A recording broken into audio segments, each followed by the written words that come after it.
Hey everyone, thank you so much for stopping by my channel. This is Topaz with topazjewelryandgifts.com, and I just wanted to share a quick video of some pretty things I've made for a friend who is into fairies.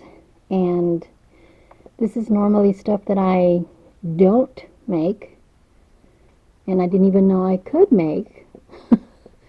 But here I am with all these things that I have made, and I actually kind of surprised myself. So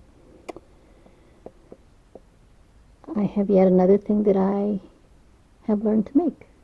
So just a few.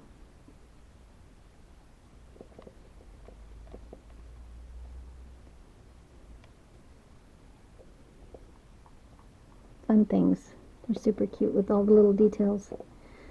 Anyway, just wanted to share because it's entirely new to me, and I thought it was fun to let y'all see what I made. So let me know what you think. Thank you for watching. Take care.